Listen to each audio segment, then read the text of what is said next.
अगली अपडेट रायबरेली से है और वहां पर एबीपी गंगा की खबर का बड़ा असर हुआ है। काशीराम कॉलोनी में भ्रष्टाचार की खबरें चलने के बाद एक्शन हुआ है। अपर जिलाधिकारी प्रशासन अमित कुमार का तबादला हुआ है। पशुपालन विभाग में डिप्टी डायरेक्टर मुख्यालय बनाए गए हैं।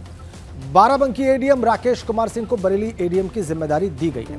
और आपको बताएं कि रायबरेली की काशीराम कॉलोनी में भ्रष्टाचार की खबर आई थी। 12 साल बाद ही कॉलोनी जर्जर हो गई थी और कभी भी वहां पर कोई हादसा हो सकता था। एबीपी गंगा की खबर का इंपैक्ट, अपर जिलाधिकारी प्रशासन अमित कुमार का तबादला हो गया है और पशुपालन विभाग में डिप्टी डायरेक्टर मुख्यालय बना दिए गए हैं।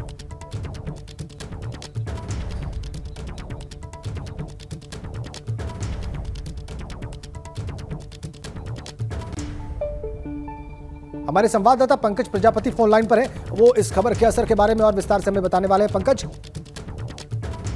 जी, अमित कुमार जो यहाँ पे एडीएम प्रशासन थे, उनको डिप्टी डायरेक्टर पशुपालन बनाया गया है। आपको बता दें कि एबीपी गंगा की खबर चलने के बाद इसका जोरदार असर हुआ है। काशीराम कॉलोनी में हुए भ्रष्टाचार की खबर एबीपी गंगा लगातार चला रहा था और इस जनहित के मुद्दे को लगातार उठाने की कोशिश कर रहा था, लेकिन जब अधिकारी इधर उदासीन दिखे, आज भी खबर चली एबीपी गंगा पर, जो इस तरह से खबरें लगातार चल रही हैं, लेकिन अधिकारियों की उदासीनता के चलते उस भ्रष्टाचार जो हुआ है उस पर कोई कार्रवाई नहीं हो रही है, उधर किसी का ध्यान आकृष्ट नहीं हो रहा था। तो निश्चित तौर पर उसी को संज्ञान लेकर शासन ने इनका तबादला किया होगा और इनको एक महत्वहीन पद पर, जो महत्वहीन पद माना जाता है, डिप्टी डायरेक्टर मुख्यालय बनाया गया है। जो अपर जिलाधिकारी प्रशासन अमित कुमार थे, उनको यहाँ से उनका तबादला हुआ है, यहाँ से उनको डिप्टी डायरेक्टर मुख्यालय भेजा गया है पशुपालन विभाग में। तो इस तरह से एबीपी गंगा की खबर का एक बड़ा असर हुआ है, जिसमें भ्रष्टाचार की जो लगातार खबरें चल रही हैं, उधर संज्ञान न देने के बाद इस तरह की जो कार्रवाई है वो की गई है। बहुत शुक्रिया आपका पंकज। तो ये हमारे संवाददाता बता रहे थे कि किस तरीके से एबीपी गंगा की खबर का असर हुआ है। हमने ये खबर आपको दिखाई, इस जर्जर बिल्डिंग के बारे में, इस कॉलोनी के बारे में आपको दिखाया और बताया, और उसके बाद देखिए यहाँ पर ट्रांसफर हुआ है और एक महत्वहीन पद पर भेजा गया है। अभी तक जो अधिकारी यहाँ पर थे अमित कुमार, उन्हें, और ये है एबीपी गंगा की खबर का असर रायबरेली में। काशीराम कॉलोनी के मामले में हमारी खबर का असर, बड़ा असर यहां पर दिखाई दे रहा है। भ्रष्टाचार की खबर के बाद एक्शन लिया गया है शासन की तरफ से और ट्रांसफर कर दिया गया है अपर जिलाधिकारी प्रशासन अमित कुमार का। खबरों का रुख करते हैं। बड़ी खबर है, उमेश पाल हत्याकांड से जुड़ी हुई बड़ी खबर है। पेशी के लिए प्रयागराज नहीं जाएगा अशरफ अहमद जी। वीडियो कॉन्फ्रेंसिंग के जरिए अशरफ की पेशी होगी कोर्ट में और पेशी के बाद अगर रिमांड मंजूर होती है तो प्रयागराज पुलिस अशरफ को ले जाएगी। कल दोपहर से प्रयागराज पुलिस बरेली जेल में मौजूद है और आज दोपहर 12:30 बजे अशरफ की पेशी होगी। अशरफ के वकील ने वीडियो कॉन्फ्रेंसिंग के तहत पेशी की मांग की थी। अगर रिमांड मिलती है तो उमेश पाल हत्याकांड से जुड़े अहम सुराग मिल सकते हैं पुलिस को। तो पुलिस रिमांड का प्रयास करेगी और रिमांड की अनुमति लेकर अशरफ अहमद से पूछताछ का प्रयास करेगी, लेकिन फिलहाल पेशी होगी वीडियो कॉन्फ्रेंसिंग के जरिए। यह ताजा अपडेट।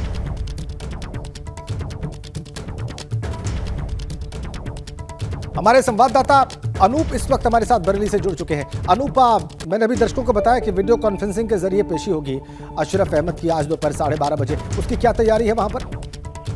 देखिए, बीसी की सभी तैयारियां पूरी हो गई हैं। 12:30 बजे बीसी होगी और इसमें जो पुलिस की तरफ से पक्ष है वो ये रखा जाएगा कि उनको रिमांड मिले, और ये डिपेंड करता है आप कोर्ट जस्ट उसको रिमांड पे देते हैं या नहीं।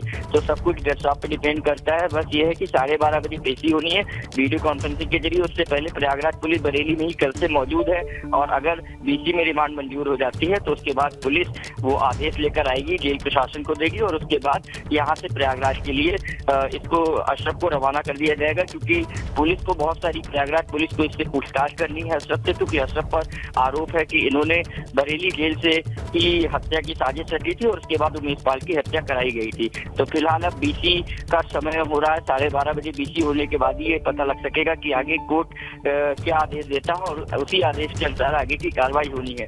तो कुल मिलाकर सभी की नजरें बीसी पर है कि कोर्ट की तरफ है कि कोर्ट क्या आदेश दे रहा है। ये मामला क्या है, एक बार हमारे दर्शकों को बताएं, जिस मामले में पेशी होगी और प्रयागराज पुलिस पूछताछ करना चाहती है।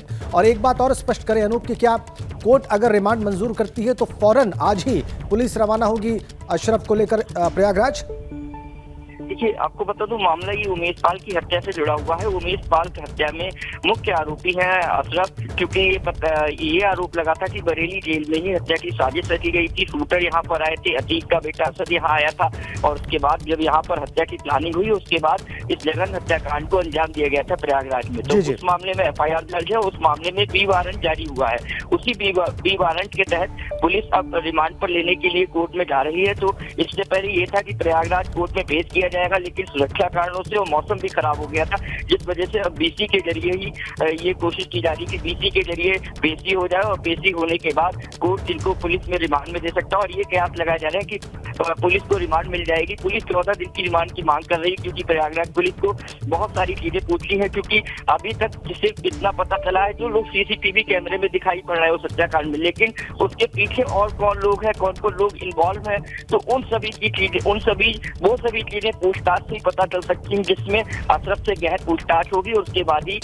ये पता चल सकता है कि आखिर क्या मामला था। बहुत शुक्रिया आपका इन तमाम जानकारी के लिए। चलिए आगे बढ़ते हैं। कानपुर नगर निगम में धूल फांक रही करोड़ों की हाइड्रोलिक लेडर। जी, निगम की लापरवाही से 7 करोड़ के हाइड्रोलिक लेडर खराब हो गई है। कानपुर में हेमराज कॉम्प्लेक्स की बिल्डिंग में अग्निकांड का मामला है। कई घंटों के बाद लखनऊ से मंगाई गई hydraulic ladder machine Fazalganj fire station में रखी गई हैं। हाइड्रोलिक मशीनें, निगम की लापरवाही से कई मशीनें बिना रखरखाव के खराब हो गई। दरअसल यूपी के सबसे बड़े रेडीमेड मार्केट में लगी आग के बीच कई सवाल खड़े हो रहे हैं। हमराज कॉम्प्लेक्स समेत 5 इमारतों में भीषण आग लगने पर हाईटेक हाइड्रोलिक लेडर यानी सीढ़ी वाली दमकल गाड़ी की कमी महसूस की जा रही थी। रखे रखे खराब हो गई है। निगम की लापरवाही से 7 करोड़ के हाइड्रोलिक लेडर खराब हुई। हेमराज कॉम्प्लेक्स की बिल्डिंग में अग्निकांड के मामले के बाद यह तथ्य सामने आया। कई घंटों के बाद लखनऊ से हाइड्रोलिक लेडर मशीन मंगाई गई, और निगम की लापरवाही से जो मशीन वहां पर रखी गई थी वो खराब हो गई। 7 हाइड्रोलिक लेडर मशीनें खराब हो गई। धूल फांक रही थी करोड़ों की हाइड्रोलिक लेडर मशीन।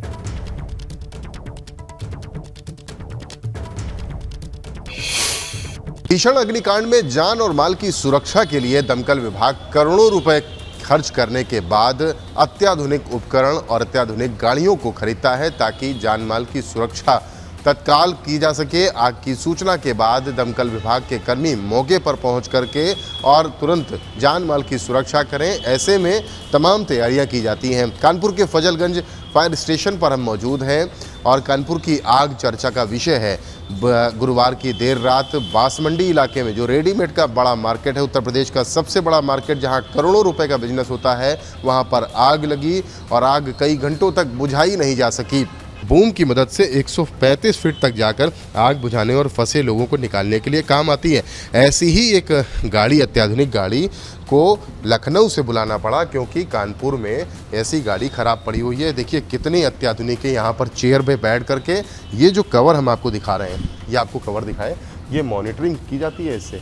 इसको ढक करके रखा गया है, और इसमें ट्रांसपेरेंसी, पारदर्शिता के साथ कई फीट, कई मंजिल पर बैठ करके वहाँ पर एक दमकल कर्मी बैठता है, जो एक्सपर्ट होता है। वो यहाँ पर देख करके मॉनिटर में आगे से देख करके और आग को बुझाने के लिए तमाम यत्न और प्रयत्न करता है। अनुमान लगाया जा रहा है अब तक ये 500-600 करोड़ रुपए का नुकसान तो कारोबारियों को हो चुका है। लेकिन पूरे उत्तर प्रदेश की सबसे बड़ी रेडीमेड मार्केट है। 5 टावर में 500-600 दुकानें जलकर खाक हो चुकी हैं। वहाँ जो माल रखा था वो भी खाक हो चुका है, और ऐसे में ये माना जा रहा है कि अनुमान बढ़ेगा, यानी और ज़्यादा घाटा होगा। उत्तर प्रदेश के उप मुख्यमंत्री ब्रजेश पाठक को मौके पर आकर कारोबारियों को भरोसा जताना पड़ गया, लेकिन दमकल विभाग की ये खामियाँ जब तक ऐसी ही बनी रहेंगी, तब तक भीषण अग्निकांड में जान और माल की ऐसा ही बड़ा नुकसान देखने को मिलता रहेगा। कानपुर से कैमरामैन पंकज निगम के साथ रतीश त्रिवेदी, एबीपी गंगा। रिपोर्ट आपने देखी, और रतीश इस वक्त हमारे साथ सीधा कनेक्ट है। वो इन अत्याधुनिक मशीनों के बारे में बताएंगे कि कब से कानपुर नगर निगम ने उसको ऐसे ही छोड़ रखा था और ये खराब हुई कैसे। रतीश, ये वाकई बहुत अफसोसनाक है। करोड़ों रुपए की अत्याधुनिक मशीन मंगाई जाती है ताकि जब ऐसा आपातकाल हो तो इसमें उसका इस्तेमाल करके उस आपातकाल से निपटा जा सके। लेकिन जब वो आपातकाल खड़ा होता है तो पता चलता है कि मशीनें बेकार पड़ी हुई हैं, धूल फांक रही हैं, किसी काम के योग्य नहीं है। इससे ज्यादा निराशाजनक क्या हो सकता है?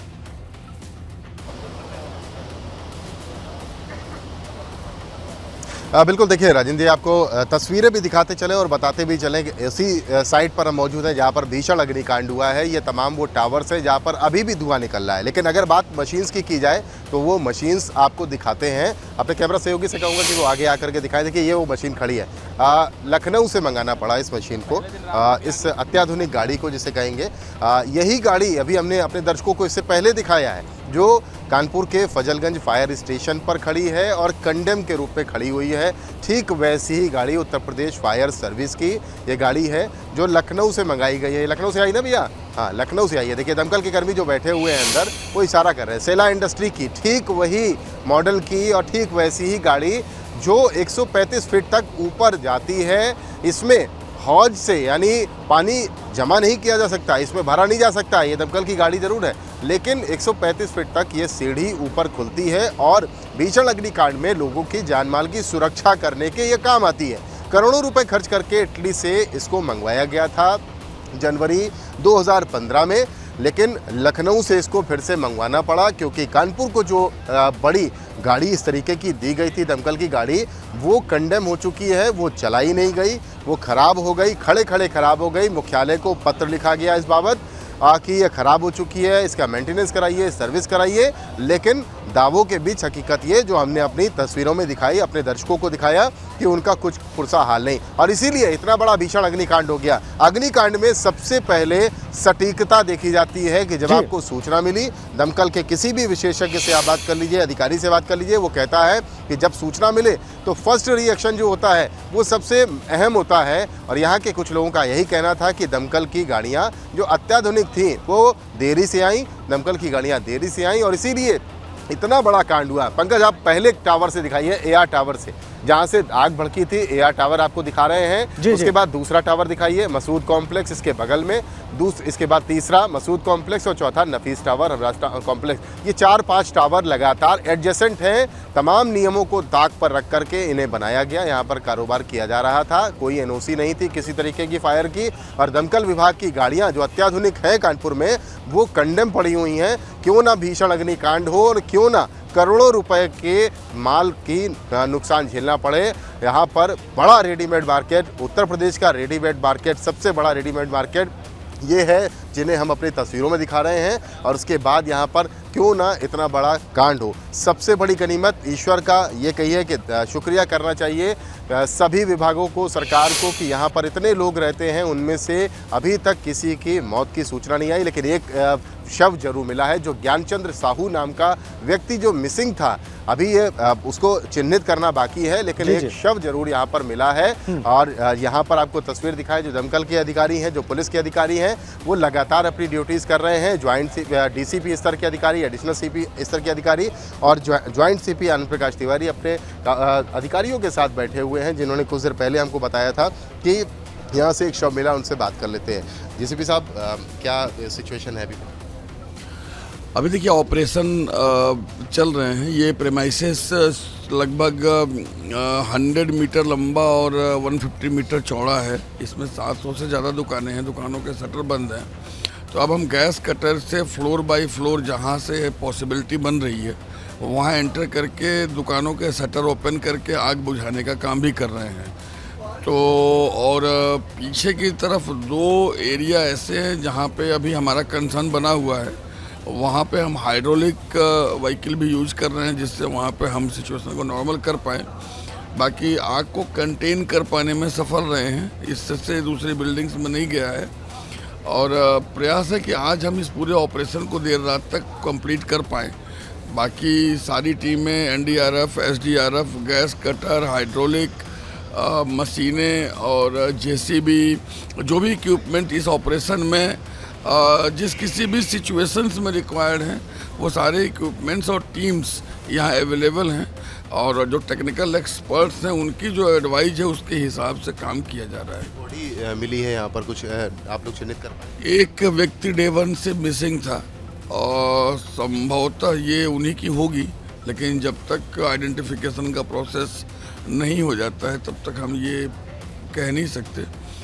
हमने हॉस्पिटल भेज दिया है, 3rd फ्लोर से मिली थी और आइडेंटिफिकेशन जैसे ही पूरा हो जाएगा हम आपको इसकी सूचना देंगे। ज्वाइंट सीपी आनंद प्रकाश तिवारी अपने जी, अधिकारियों के साथ यहाँ पर बैठे हुए हैं। तस्वीरें आपको फिर से दिखा दें कि देखिए दमकल की तमाम गाड़ियाँ, रेस्क्यू वैन यहाँ पर है। एसडीआरएफ एनडीआरएफ की टीम के साथ साथ ऑपरेशंस को चलाया जा रहा है। धुआं निकलते हुए अभी भी बिल्डिंग से देखा जा सकता है और इसीलिए ज्वाइंट सीपी खुद कह रहे हैं कि इसको पूरा कंट्रोल, पूरी तरीके से कंट्रोल कर पाने में कुछ घंटों का वक्त और लगेगा। इस बीच जो स्थानीय लोग हैं उनको यहाँ से दूर कर दिया गया है। देखिए मसूद कॉम्प्लेक्स में धुआं निकल रहा है। जर्जर ये कह सकते हैं कि पूरी तरीके से अब इन बिल्डिंग्स को डिमोलिश किया जाना चाहिए, क्योंकि इस तरीके से तप रही हैं और जल चुकी हैं कि अंदर ही बताया जा रहा है कि अंदर कई सारी छतें गिर चुकी हैं, ढह चुकी हैं और अब इनके अंदर जाना काफ़ी ज़्यादा खतरनाक होगा। जो अंदर जाकर के रेस्क्यू ऑपरेशन भी करेंगे। देखिए इसीलिए गेट्स को जो है वो बंद कर दिया गया है और यहाँ पर चूंकि काफ़ी दमकल की गाड़ियों से पानी बिल्कुल हमने देखा और दिया गया। कमिश्नर पुलिस की हमने बात भी सुनी।